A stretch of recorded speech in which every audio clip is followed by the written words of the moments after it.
Suite et fin du 64 minutes. Dans un instant, l'essentiel, les temps forts de l'émission. D'abord, le rappel des titres de l'actualité internationale.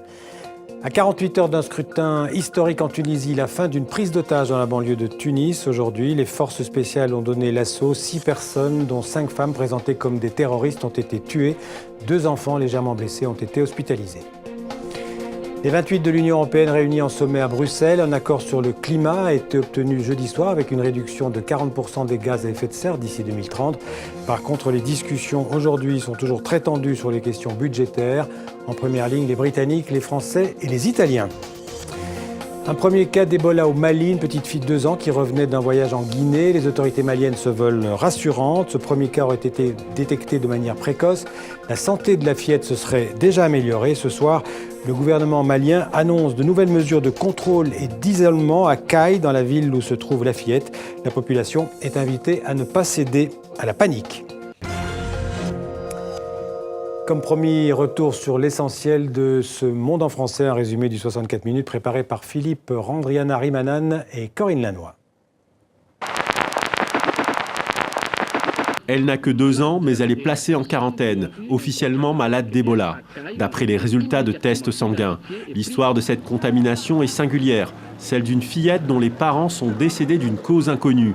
Sa grand-mère est allée la chercher ici, à Kissidougou, au sud de la Guinée, pour la ramener chez elle, à Kayes, à l'ouest du Mali. Après 28 cas suspects négatifs, ce premier cas avéré de virus Ebola était en fin de compte comme attendu. Les forces tunisiennes donnent l'assaut contre des terroristes présumés.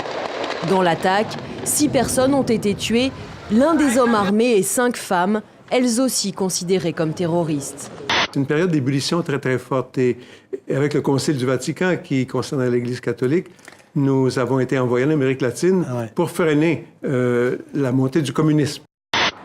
Il aura fallu quand même 8 heures de discussion ardue entre chefs d'État et de gouvernement à Bruxelles, mais l'Europe a trouvé pour une fois un accord et c'est le climat qui devrait en bénéficier. La Commission européenne demande à la Grande-Bretagne plus de 2 milliards d'euros supplémentaires et David Cameron a répondu, eh bien c'est simple, nous n'allons pas sortir notre chéquier. Donnez-moi un musée, je vous le remplirai, disait Picasso. 40 ans après sa mort, le génie surprend encore.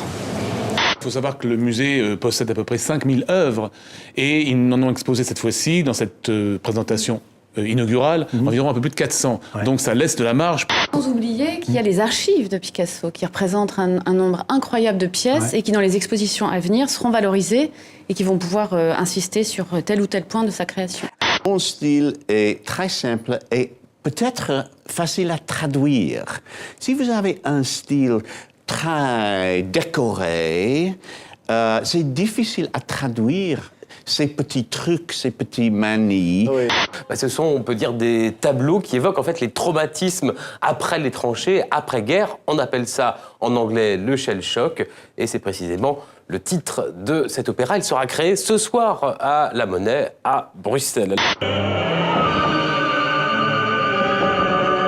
Certaines images qui peut-être font référence à la Première Guerre mondiale peuvent aussi faire référence à ce qui se passe maintenant ou ce qui s'est passé même cet été à Gaza ou des choses comme ça.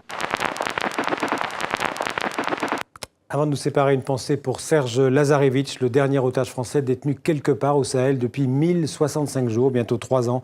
Pensez aussi pour tous les otages, toujours aux mains de Boko Haram au Nigeria. Voilà, fin du 64 minutes. Je vous dis à demain pour un nouveau tour du monde en français sur TV5 Monde avec toute l'équipe. Merci de votre fidélité. Bonne soirée, bonne nuit ou bonne journée et à demain.